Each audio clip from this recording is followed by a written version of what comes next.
భలే దొరికెర్రా అయ్యా.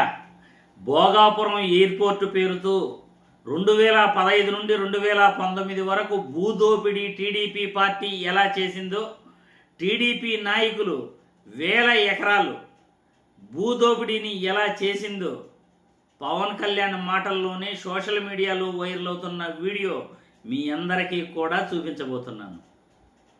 క్రెడిట్ చోరీ చేయటం చంద్రబాబు నాయుడికి టీడీపీ నాయకులకి బాగా అలవాటైన పని. చంద్రబాబు అనుకూల మీడియాలో అయితే ఇక చెప్పక్కర్లేదు. చంద్రబాబును ఆకాశానికి ఎత్తడానికి వాళ్ళు ఎప్పుడు కూడా నిరంతరం కూడా ట్రై చేస్తూనే ఉంటారు. కానీ నిజాలు అనేటివి ఉంటాయిగా, వాస్తవాలు అనేటివి బయటపడతాయిగా. 2015 నుండి 2019 మధ్యలో భూదోపిడీ భోగాపురం ఎయిర్పోర్ట్ పేరుతో ఎలా చేశారో వాస్తవాలను పవన్ కళ్యాణ్ మాటల్లోనే మీరు వినే ముందుగా వీడియోకి ఒక లైక్ చేయండి. మన గొంతు ప్రజల్లోకి వెళ్ళగలగాలి. రాష్ట్రంలో ఎవరు ప్రజలను మోసం చేస్తున్నారు, ఎవరు ప్రజలకు మంచి చేస్తున్నారు అనేది ఖచ్చితంగా తెలిసి తీరాలంటే వాస్తవాలు మీ ముందు పెట్టే ప్రయత్నం చేస్తాను.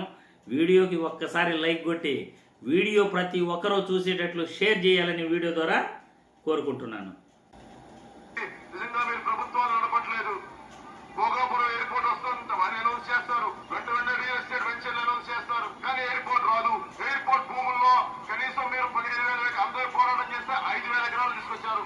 దానికి పర్యవసానం ఏంటో చెప్తాను. పొలాల మీద ఆధారపడ్డ జీవితాలు, రైతుల ఇళ్లలో పెళ్లికో పబ్బానికో కష్టానికో ఏదో ఒక జబ్బు పడతారో ఒక పెళ్లి ఉంటుందో దానికి పొలం అమ్ముకుంటారు. ఈ రోజున మీరు అన్ని మీ కబంధ హస్తాలు పెట్టుకోవడం వల్ల 6 పెళ్లిళ్ళు ఆగిపోయినాయి. మీకు ఆ సంగతి తెలుసు. ఒక చిన్నపాటి గ్రామంలో అలాంటిది మీకు తెలుగుదేశం ప్రభుత్వం ఇదా మీరు ఇచ్చేది. ఈ రోజున రైతులు పొట్టగొట్టారు, రైతుల నోట్లో మట్టి కొట్టారు. మీరు అది మీరు చేసింది ఇది నేను చూస్తూ కోరుకుంటలేను. ఎంత కరప్షన్ ఉంది. మీ లిస్టు తీస్తారు మీ శాసనసభ్యులందరి ఎంతమంది ఎన్ని భూములు కొన్నారో భోగాపురంలో ఒక్కొక్కరి లిస్టు నేను తీస్తాను చెప్తాను ప్రజలకి. మరి దీని కరప్షన్ కాదంటారా? అదంటే దీని అవినీతి కాదంటారా? ఏం మాట్లాడతారు? నిజంగా ఒక ఎయిర్పోర్ట్ కట్టాలి అంటే ఎన్ని వేల ఎకరాల మీకు అన్ని లెక్కలు చెప్తాను. తర్వాత రైతాంగాన్ని ధ్వంసం చేశారు, పొలాల్ని ధ్వంసం చేశారు, ప్రకృతిని ధ్వంసం చేశారు. మీరు ఎస్సీ సెక్రటరీ పేరు మీద ఈ రోజు మళ్ళీ కూర్చొని భోగాపురం ఎయిర్పోర్ట్ చెప్పి ఎయిర్పోర్ట్ ఎక్కడా ఇదే ఉంది. కొత్త కూర్చొని భూముల్ని తీసుకొని మీ కబ్జాలు పెట్టుకోవడం తప్ప ఒక్క అభివృద్ధి లేదు. ఏం మాట్లాడతారు మీరు? అలాగే నష్టపోయిన రైతులకి మీరు పరిహారం ఏమిచ్చారు? మీరు పరిహారం ఇస్తారా? మీరు ఎంతసేపు కూర్చోబెట్టి భూములు లాక్కున్నంత ఇంట్రెస్ట్ మీరు పరిహారం కట్టే పరిస్థితిలో లేరు. కానీ మీ చుట్టుపక్కల ఎమ్మెల్యేలందరికీ ఇక్కడ కొన్ని 100 ఎకరాలు ఉన్నాయి. ఇక్కడ ఎవరు అబ్బసం మీదంతా మీరు ఇష్టం వచ్చి తీసుకోవడానికి ఎవరు అబ్బసం మీది? మీరు ఇష్టానికి దోపిడీ చేస్తే చూస్తూ కూర్చుంటారు. జనసేన పుట్టే చేతులు కట్టుకొని కూర్చొని ఇంకొకసారి మీ దోపిడీ విధానాల వల్ల, మీరు నష్టపరిచే విధానాల వల్ల మీరు ఇంకొకసారి వేర్పాటు వాదాలు వస్తే మీ వల్ల మటుకు నేను చేతులు మడుచు కూర్చునే వ్యక్తి అయితే కాదు. అది మనం గుర్తుపెట్టుకోండి. అప్పుడు చూస్తాను నేను ప్రజలు రెచ్చగొట్టడం, అప్పుడు చూపిస్తాను మీకు. నేను ఇలాగే చేసుకుంటానండి. అయిపోయి పవన్ కళ్యాణ్ నోటుకుండే భోగాపురం ఎయిర్పోర్టు యొక్క భోగాపురం ఎయిర్పోర్టు పేరుతో టీడీపీ నాయకులు ఎలా భూదోపిడీ చేశారో నిజాలను చెప్పేశాడు. 2018 జూన్ 2వ తేదీ అంటే దాదాపు 8 నెలల ముందు, అధికారం నుండి టీడీపీ పార్టీ దిగిపోయే 8 నెలల ముందు భోగాపురం ఎయిర్పోర్టుతో టీడీపీ పార్టీ ఎలా భూములు దోచుకుంది, భోగాపురం ఎయిర్పోర్టు పేరుతో ఎన్ని పెళ్లిళ్ళు ఆగిపోయాయి, భోగాపురం ఎయిర్పోర్టు పేరుతో నష్టపరిహారం కూడా చెల్లించకుండా రైతుల జీవితాలతో ఎలా ఆటలాడుకున్నారు, పర్యావరణాన్ని ఎలా భంగపరిచారు పవన్ కళ్యాణే నిజాలు నిర్భయంగా చెప్పేశాడు. 2019లో జగన్మోహన్ రెడ్డి అధికారంలోకి వచ్చాడు.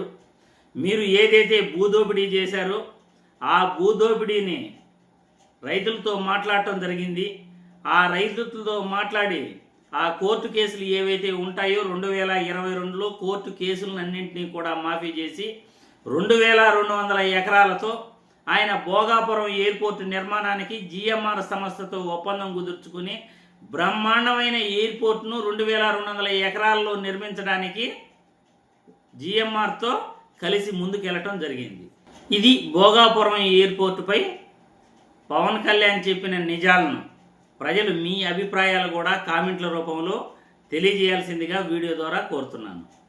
2022లో జగన్మోహన్ రెడ్డి కోర్టు కేసులన్నీ పరిష్కరించి 2023 మే 3వ తేదీన భోగాపురం ఎయిర్పోర్టు నిర్మాణానికి జిఎంఆర్ సంస్థతో కలిసి ఆయన నిర్మాణం చేపట్టడం జరిగింది. 2024లో అధికారంలోకి వచ్చారు. కేవలం 5% మాత్రమే టీడీపీ నాయకులు భోగాపురం ఎయిర్పోర్టు పెండింగ్ పనులను పూర్తి చేసి నిన్న తొలి విమానం ల్యాండ్ అయ్యేటట్లు చేశారు. దానికే గొప్పగా మేం కట్టేశాం అని సంకలు గుద్దుకుంటున్నారు. ప్రజలు కూడా మీ అభిప్రాయాలను కామెంట్ల రూపంలో తెలియజేయాల్సిందిగా మనం ఈ వీడియో ద్వారా కోరుతున్నాం.